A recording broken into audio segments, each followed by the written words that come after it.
میرے بعد ہندوستان کا ایک عظیم ترین خطیب جسے غازی ملت ہم اور آپ کہتے ہیں، ان کی تقریر ہو رہی ہے اسٹیج پر۔ ہماری جماعت کے سرپرست، پورے سیوانچل کے سرپرست، عوام الناس کے سرپرست، علماء کے سرپرست، جن کی سرپرستی نے 20-25 سالوں میں اس ہندوستان کے اس خطے میں جسے ہم سیوانچل کہتے ہیں، اہل سنت والجماعت کا بڑی تیزی سے اپنا کام کیا۔ مدارس بنے، مکاتب بنے، مدرسوں کی اور مسجدوں کی آپ سرپرستی فرما کر اہل سنت والجماعت کی جو آپ نے نمائندگی کی ہے۔ حضور مفتی صاحب قبلہ جب تک زندہ ہے تب تک ہم لوگ ان کا اعتراف، ان کی خدمات کا اعتراف کریں گے، اور حضرت کی وفات کے بعد بھی جب تک سیوانچل کا ایک عالم بھی اس پیریڈ کا باقی رہے گا، ان کو خیال ہوگا کہ آج اس زمانے میں اس پرفتن ماحول میں جب چوطرفہ مسلمانوں کے عقیدے اور ایمان کے اوپر اٹیک ہو رہے ہیں، بڑے بڑے جبہ و دفتار والے سیوانچل میں آتے ہیں، جن کی تقریب کا شہرہ، جن کی طاقت، جن کی دولت، جن کے علم کا شہرہ ہندوستان بھر میں ہو جائے، مگر مفتی صاحب قبلہ سیوانچل میں بیٹھ کر سیوانچل کی حفاظت کے لیے اپنی طاقت، اپنی دانشمندی کا جو استعمال کیا ہے، یقیناً یہ بہت بڑی بات ہے۔ بہت کم عالموں میں یہ جرأت ہوتی ہے کہ وہ قوم سے ڈٹ کے ان کی خدمات کے لیے قوم سے بھیڑ جائے۔ درجنوں ایسی قبر کو مفتی صاحب قبلہ نے توڑوایا ہے، کدالی سے، ہتھوڑے سے، پھاوڑے سے۔ آج ہم کو لوگ کہتے ہیں قبر پجوا، یہ اس لیے بھی کہہ دیتے ہیں کیونکہ ہمارے لوگوں نے ان سب چیزوں میں کہیں نہ کہیں بد احتیاطی کی ہے۔ مفتی صاحب کو جب بھی خبر ہوتی کہ یہاں کوئی قبر کوئی بنا لیا، مزار ہے اور عرس کر رہا ہے، ایسے موقع سے بنا ڈرے، بنا خوف کیے درجنوں مرتبہ مفتی صاحب اپنے ساتھیوں کو لے کر لے جا کر قبروں کو توڑ کر مسمار کر کے اس کو بالکل ہموار کر دیا، اور آپ نے ثابت کیا کہ اہل سنت والجماعت کے عالموں میں وہ جرأت ہے۔ مفتی صاحب قبلہ نے اس جرأت کے ساتھ اس سیوانچل کی حفاظت کی ہے، یہاں کے مسلمانوں کے ایمان و عقیدے کی آپ نے محافظت فرمائی ہے۔ اللہ مفتی صاحب قبلہ کے فیضان سے ہم سب کو مالا مال فرمائے۔ میرے پاس وقت بہت کم ہے، میں چند ایسی قیمتی باتیں آپ تک پہنچانا چاہتا ہوں جس کی آج کے ڈیٹ میں بہت حد تک ہمیں ضرورت ہے۔ یہ ہر آنے والا دن ہمارے لیے، ہم مسلمانوں کے لیے بڑا پرفتن دن آ رہا ہے۔ ہر صبح ایک نئی خبر لے کر، ہر شام ایک نئی مصیبت لے کر ہمارے لیے رونما ہوتی ہے۔ ایسے ماحول میں مسلمانوں کو بہت زیادہ سترکتا اور احتیاط کے ساتھ اپنی زندگی گزارنے کی ضرورت ہے۔ آج مسلمان گھر سے باہر تک جس طرح بد احتیاطی کا شکار ہے، یقیناً یہ کہا جائے گا اگر ہم مسلمان اسی طرح اپنی شریعت سے، اللہ کے قانون سے، نبی کے فرمان سے اسی طرح ہم بغاوت کرتے رہے تو جو ہمارے دشمن اپنی تحریک چلا کر ہمیں برباد کرنے کی کوشش کر رہے ہیں، آنے والے 2-4-5 سال کے اندر یہ ہندوستان رہے گا، مگر ہندوستان میں مسلمان بھی رہیں گے۔ مسلمان تو رہیں گے مگر مسلمانوں کو آج قربانی کی اجازت لینی پڑتی ہے۔ محرم کے لیے ان کو کہیں سے جا کر اجازت لینے کی ضرورت پڑتی ہے، مگر 5 سال کے بعد ایسا لگتا ہے کہ ہم کو نماز فجر کے لیے، ہم کو نماز ظہر کے لیے، ہم کو نماز عصر کے لیے، ہم کو نماز مغرب کے لیے، ہم کو عشاء کے لیے، ہم کو جمعہ اور عیدین کے لیے بھی کسی تھانے کا چکر کاٹنا پڑے گا۔ ہمیں اجازت لینی پڑے گی کہ صاحب میں نماز پڑھنا چاہتا ہوں، میں روزہ رکھنا چاہتا ہوں، میں عیدین ادا کرنا چاہتا ہوں، میں جمعہ پڑھنا چاہتا ہوں۔ یہ حالات اس مقدس سرزمین پر آخر پیدا کیسے ہوئے؟ یہ ہندوستان بڑا مقدس ہے، دنیا بھر میں ہندوستان کو کئی جہت سے ایسی فضیلت حاصل ہے جو دنیا کے دوسرے ممالک کو حاصل نہیں ہے۔ باوجود اس کے دنیا بھر میں سب سے زیادہ پریشانی کے عالم میں آج کوئی ملک کا مسلمان ہے تو صرف ہندوستان کا مسلمان ہے۔ اس کی سب سے بنیادی وجہ اور بڑی وجہ یہی ہے کہ ہم نے اسلام کے قانون سے، ہم نے اسلام کے قانون کو اپنے گھروں سے نکال کر اپنے آپ کو ایک آزادانہ زندگی گزارا۔ ہماری بیٹی نہ کنٹرول میں، نہ ہمارا بیٹا کنٹرول میں، نہ ہم خود کنٹرول میں، پورا سماج اس قدر فریڈم کے نام پر آج پورا سماج بالکل گڈھے میں پھنسا جا رہا ہے۔ جب آپ باہر مارکیٹ جاتے ہیں ایسا دیکھنے کو آتا ہے کہ مسلمان کی بچی ہے، مسلمانوں کی بچوں کا لباس، ان کا کردار، ان کی گفتگو، ان کا لیونگ اسٹائل، ان کے چلنے پھرنے کے طور طریقے، یہ ساری چیزیں کافی اس سے زیادہ بدترین ہو چکی ہے، جس کی ایک بنیادی وجہ یہ ہے کہ جب مسلمان اپنی شریعت سے بغاوت کرے گا، اس کے اندر ایمانی جو روح موجود ہے ہے اس روح میں کمی آئے گی اور اس کمی کی بنیاد پر اس کے دشمن کو اللہ طاقت عطا فرمائے گا. یہی طاقت کا استعمال آج ہمارا دشمن بہت اچھے سے بہت بہترین انداز سے کیے جا رہا ہے. کبھی کہتا ہے 3 طلاق ہم کمبائن کریں گے اور وہ کامیاب ہو رہا ہے. کبھی کہتا ہے کہ مسلمانوں کی بیویوں کی تعداد میں کمی لائیں گے, وہ کامیاب ہو رہا ہے. کبھی کہتا ہے اولاد کس کو کتنی ہو ہم طے کریں گے. اب اس کے لیے ابھی ایک خبر آئی ہے, ہفتہ 2 ہفتہ سے بہت آگ کی طرح ہندوستان بھر میں یہ خبر پھیل گئی کہ آنے والے 2-4 مہینے میں پارلیمنٹ کے دونوں حصوں سے ایک قانون پاس ہو کر ہندوستانیوں کے اوپر نافذ ہونے والا ہے, جسے UCC کہا جاتا ہے, یعنی یونیفارم سول کوڈ جسے کہتے ہیں. ایک طرح کا قانون.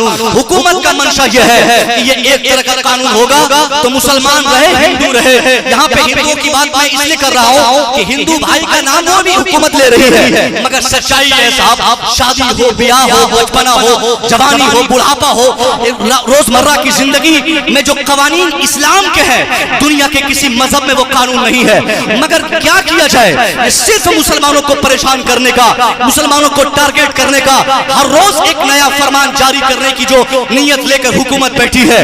ان کا منشا کیا ہے کہ مسلمانوں کو UCC قانون کے انڈر لا کر ان کے پاس کتنی بیویاں ہوں گی میں طے کروں گا, ان کے پاس کتنے بچے ہوں گے میں طے کروں گا. یعنی آج ہمارا نیتا یہ چاہتا ہے کہ مسلمان شادی کرے میری مرضی سے, بچہ پیدا کرے میری مرضی سے, عبادت کرے میری مرضی سے. میں پوچھنا چاہتا ہوں اس ماحول میں مسلمان, آپ کو پتا ہے کہ آپ دھان 10 بیگھہ لگاتے ہیں, 15 بیگھہ میں آپ مکئی لگا لیتے ہیں, سالانہ انکم آپ کے 15-20 لاکھ ہو جاتے ہیں. مگر یہ 15-20 لاکھ کی انکم کرنا, کمائی کر لینا, یہ آپ کے لیے سب سے بڑی کامیابی کی دلیل نہیں ہے. آپ کامیاب تب مانے جائیں گے جب آپ سیاسی اعتبار سے مضبوط رہیں گے.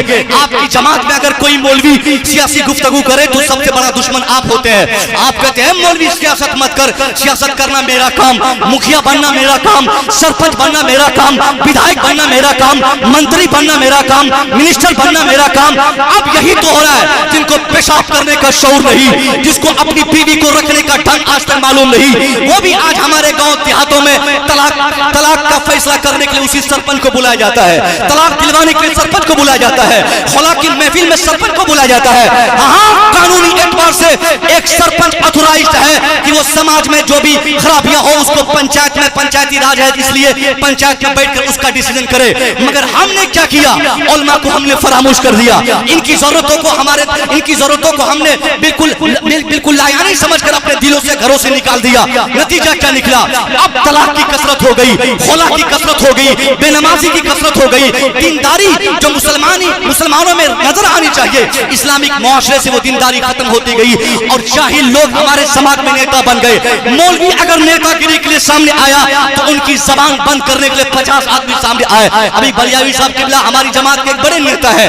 آپ میں سے اکثر لوگ سوچتے ہوں گے کہ اگر مولانا ہے تو یہ منتری کیوں بننا چاہتا ہے, مولانا ہے تو یہ راجیہ سبھا کا ٹکٹ کیوں لینا چاہتا ہے, مولانا ہے تو ان کو ودھائکی کیوں چاہیے, مولانا ہے تو یہ کیوں لال بتی گاڑی میں گھومتا ہے. میں کہنا چاہوں گا یہی تو ہے صاحب, اگر ہمارے علماء 50 سال پہلے سے سیاست کے باغ ڈور کو سنبھال لیے ہوتے تو یہ جو بے حرمتی ہو رہی ہے, یہ شریعت کی پامالی ہو رہی ہے, شریعت کا مذاق جوڑا جا رہا ہے, یہ قطعا نہیں ہو سکتا. ہم نے ایسے منتریوں کو دیکھا ہے جن کو پیشاب کر کے پانی کیسے لینا ہے, نام ان کا مسلمان کی طرح ہے, کام اس کا غیروں کی طرح ہے, کام ہندوانہ, نام مسلمان کی طرح, لیکن ہے مکھیا. اگر مولوی مکھیا کا چناؤ لڑنا چاہے 50 آدمی منع کریں گے, حضرت آپ لوگ اس گندگی میں مت پڑیے. اس لیے میں کہنا چاہتا ہوں صاحب, اگر ہم نے اپنے سماج کی اصلاح کے لیے ان سب پوائنٹس اور بندوؤں پر اگر ہم نے خیال نہیں کیا, ان علماء کو بولنے کی آزادی, ان علماء کو خدمات کی آزادی, ان علماء کو جانے پہچانے اور جہاں جو مل جائے ان کو سمجھانے کی آزادی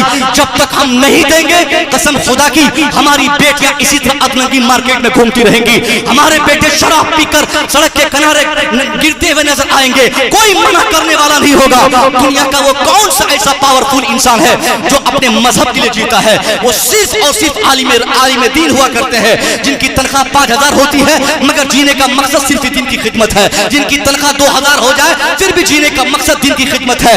آپ اور ہم اپنے مقصد کی تکمیل کے لیے اس دھرتی پہ زندہ ہے, مگر اگر کوئی پوری دنیا کی سالمیت کے لیے زندہ ہے وہ ذات علماء کی ذات ہے, وہ ذات خطبہ کی ذات ہے, وہ ذات پیران اعظام کی ذات ہے.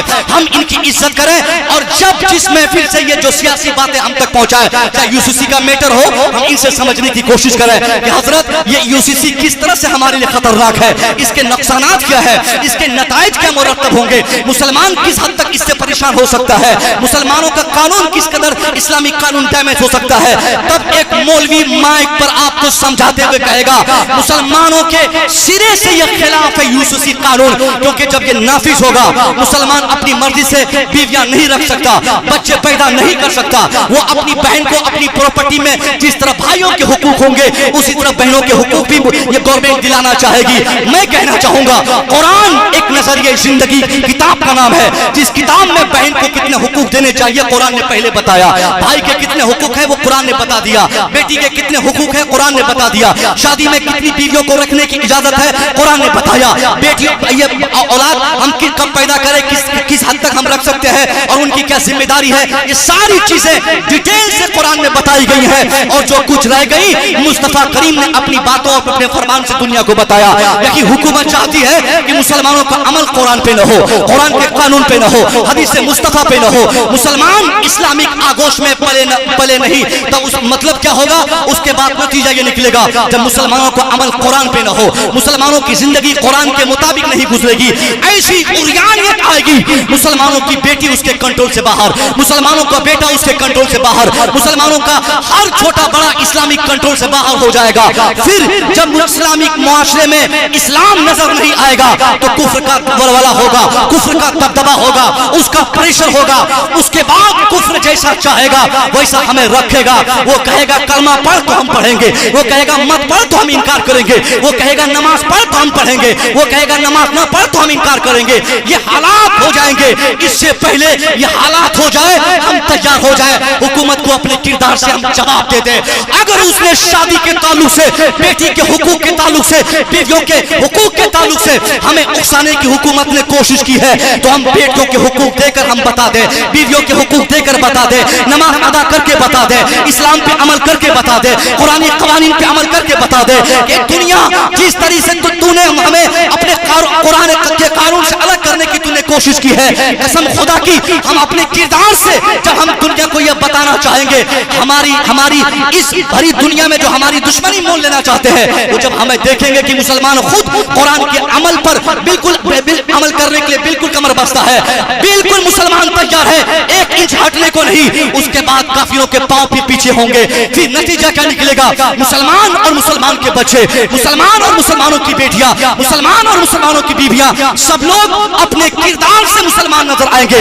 अल्लाह की कसम यही कमियां होती हैं जो हमारी बेटियां कंट्रोल से बाहर चली जाती है, हमारी बीवियां कंट्रोल से बाहर चली जाती है। हमको इस्लाम सीखना है, हमको अपने बच्चों को इस्लाम सिखाना है। जो लोग अपने बेटे और बेटियों को इस्लाम नहीं सिखा पाते उन्हीं के बच्चे इस्लाम से दिलचस्पी नहीं रखते, और जब मन होता है अपना घर छोड़कर, अपना दर छोड़कर, अपना शोहर छोड़कर, अपना बच्चा छोड़कर, अपनी औलाद छोड़कर, अपना मुल्क छोड़कर, वो लोग जहां चाहे मोहब्बत के नाम पे, प्यार के नाम पे ईमान का खून, अकीदे का खून, मुल्क के कानून का खून करके दूसरे मुल्क में भाग जाते हैं। ये क्या हुआ, आज से एक हफ्ता पहले की खबर आपने पढ़ी होगी, लगातार सोशल मीडिया और स्ट्रीम मीडिया में सारी खबरें आ रही है। एक सीमा भाग गई, हिंदुस्तान आ गई, चंद लोग उनके लिए इस्तकबाल के लिए खड़े हैं कि भाभी जी पाकिस्तान से आई, स्वागत की जाए करो, भाभी जी पाकिस्तान से आई, स्वागत करो। मैं कहना चाहूंगा वो सीमा हैदर जो तथाकथित मुस्लिम लड़की बनी बैठी है वो मुसलमान है या नहीं है ये तो बात की बात है,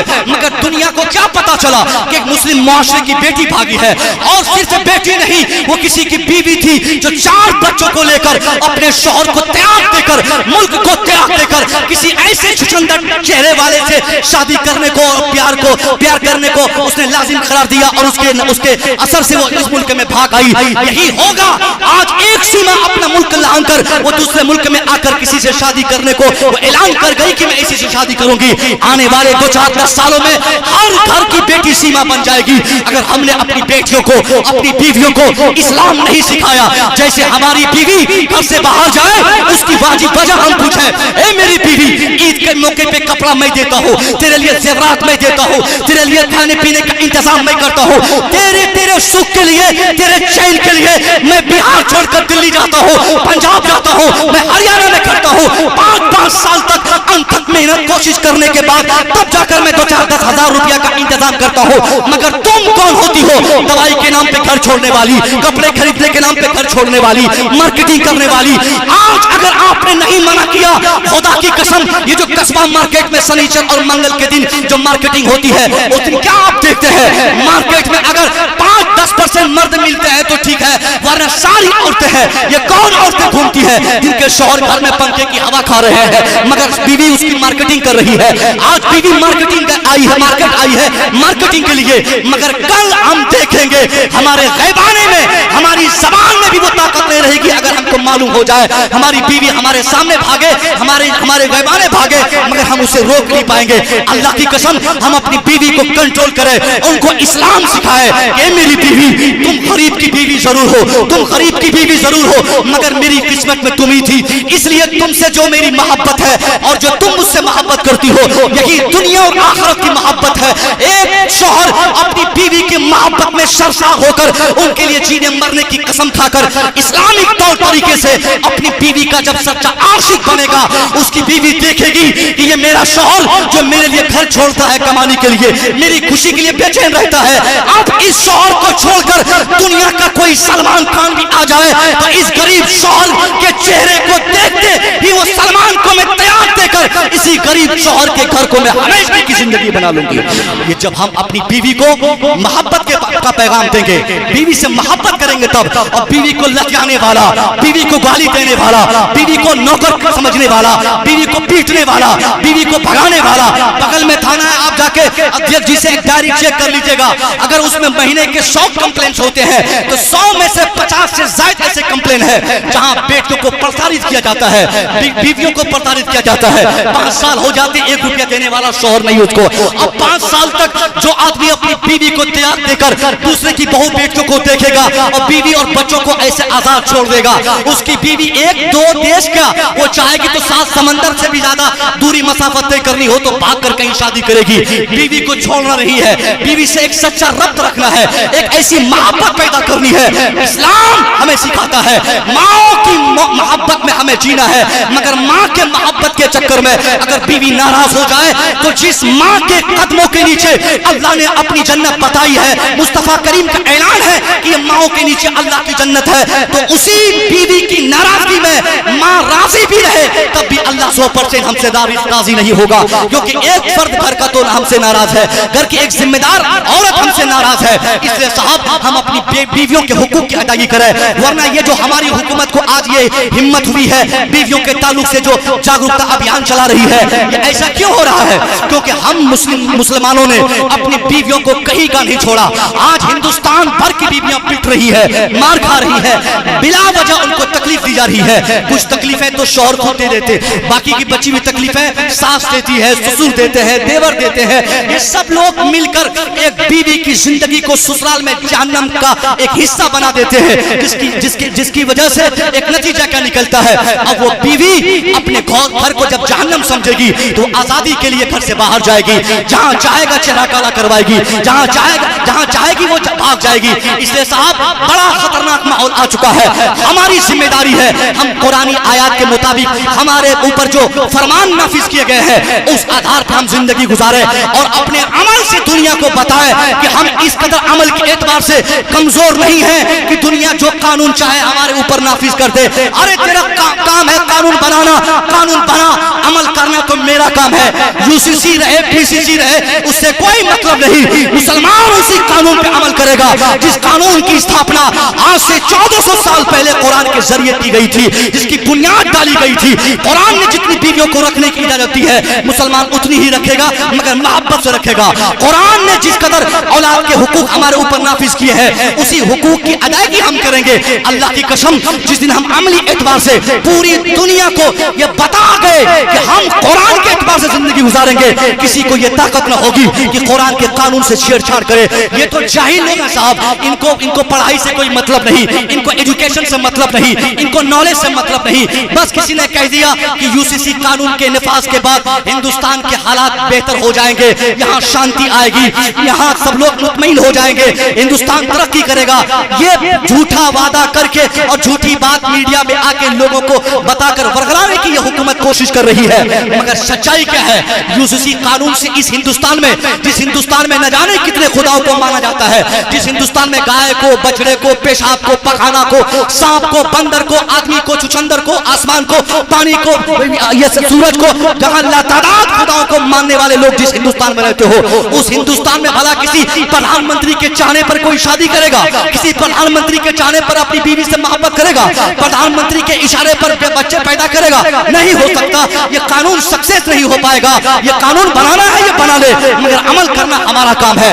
हाँ, एक आखिरी पैगाम मीडिया के जरिए हम हुकूमत को जरूर देंगे।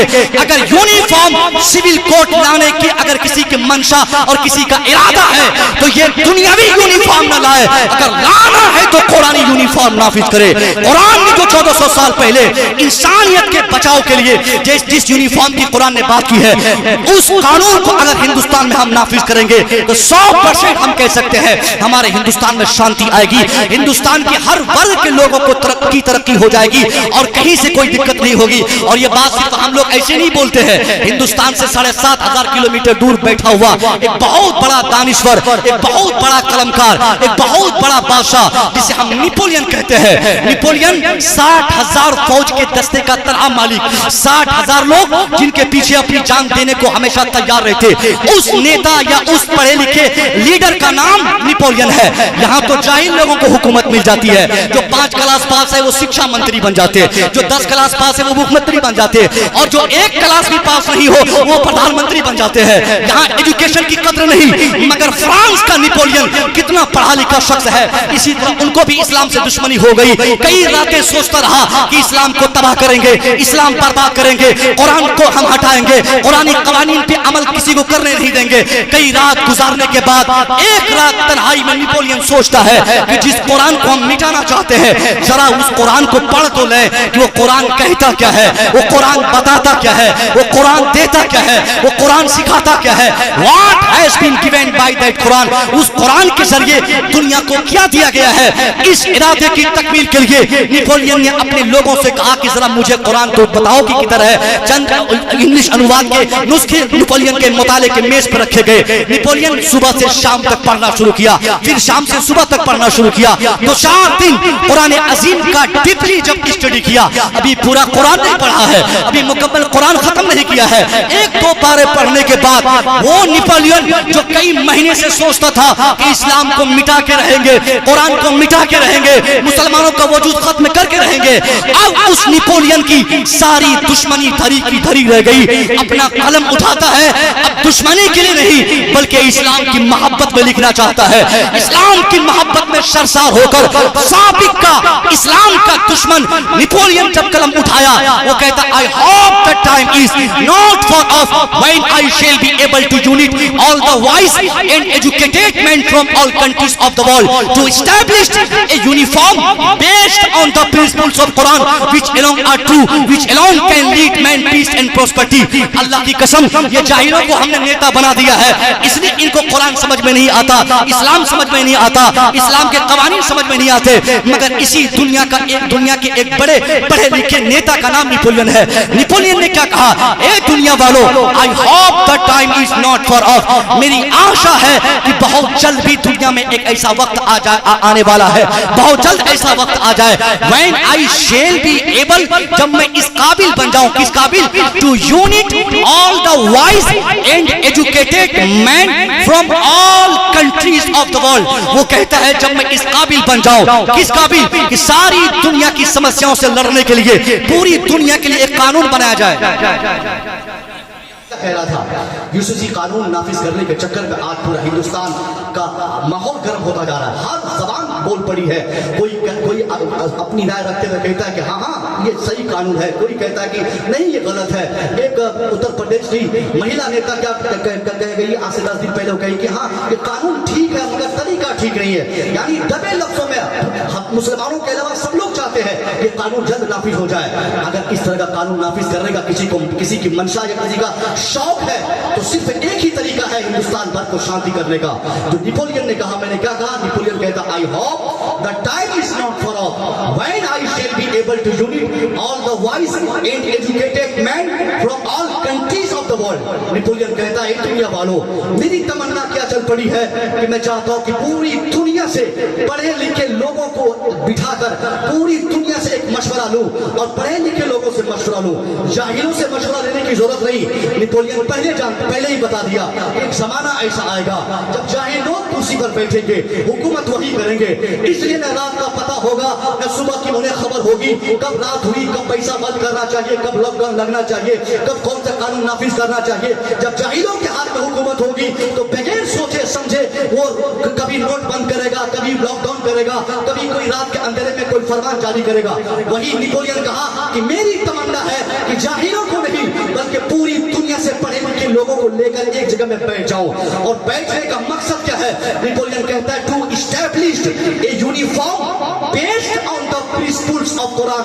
वो कहता है कि पूरी दुनिया में मैं चाहता हूं कि ऐसा कानून नाफिज हो। नेपोलियन बताना चाहा कि आज दुनिया भर में जो हालात है, दुनिया में हर आदमी एक दूसरे का दुश्मन नजर आ रहा है, हर समाज में दुश्मनी की आग भड़क उठी है, मुल्क के एतबार से, राज्य और स्टेट के एतबार से, गांव और समाज के एतबार से, यहाँ तक के घर में भाई भाई में दुश्मनी है। नेपोलियन कहना चाहा ये दुनिया वालों, ये पूरी दुनिया में जो नफरत की आग लगी हुई है, इस नफरत की आग की बुनियादी वजह यही है कि पूरी दुनिया में बहैसियत इंसान पूरी दुनिया में एक ही है।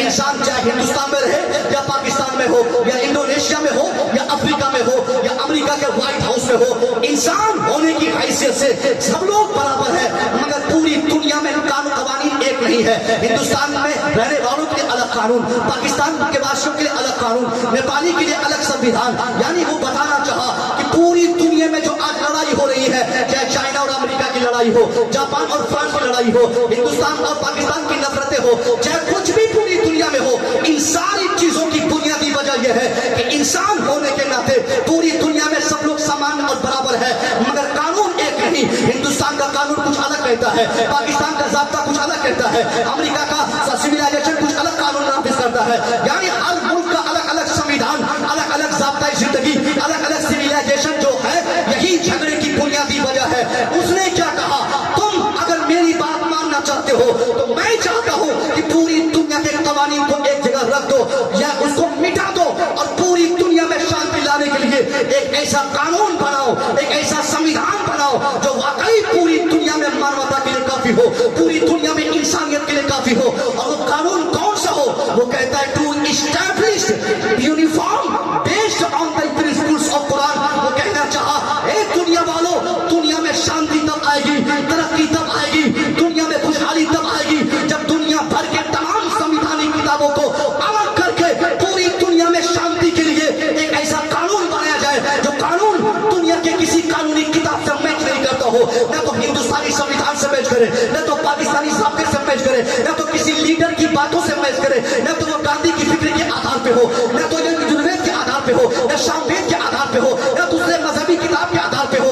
हाँ, अगर वो कानून किसी एक किताब के आधार पे हो, वो किताब कोई और नहीं, based on the principles of Quran, वो हो तो सिर्फ कुरान के कानून के आधार पे हो, दुनिया में शांति आ जाएगी।